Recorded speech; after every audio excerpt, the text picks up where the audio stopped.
We are now joined by James Seneff. Mr. Seneff is Executive Chairman of CNN Financial Group.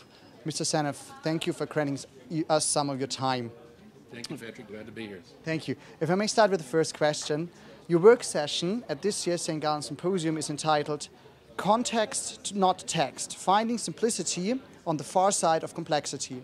In a nutshell, what was the main message for our session, for our participants, particularly the students? I think the main message is that because there's so many ideas and facts out there, that's text, that it becomes less valuable. And what becomes valuable is that you take that information and create context with it so that people can understand. So what you really need to do, and we've moved from the informational age, which was about left brain people, to the conceptual age, which is about right brain creativity, and it's about concepts. And so we have to have people, we have to help people find context. And so what I say is you're looking for simplicity on the far side of complexity.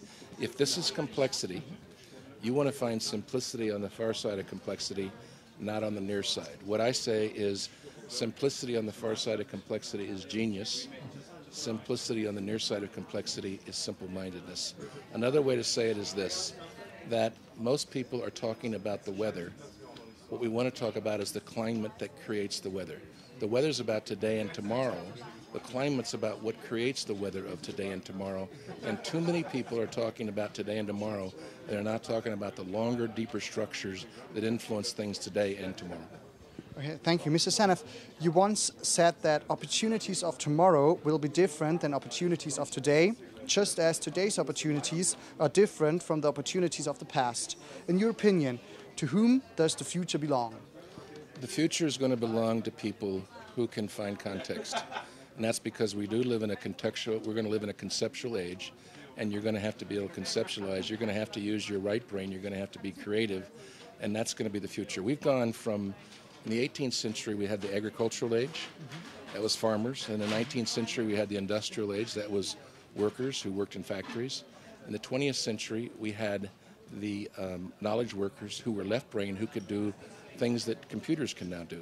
So we're now in the conceptual age, which is about coming up with ideas and conceptualizing things, and then to not only conceptualize and find context, but deliver that message with emotion, because that's how you separate people from just thinking about facts to thinking about ideas. And so you need more metaphors, and you have to think that way in order to communicate in the future.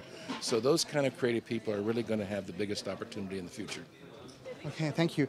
Do you think low central bank interest rates could lead to a new bubble in the real estate sector? Yes, I think that the Treasury bill market right now is a place where you're seeing a huge concentration of assets, and concentration of assets to me means eventually a bubble. This is a manipulated market. It's very dangerous, and I think it's the largest bubble in the history of the world. One last question, Mr. Seneff.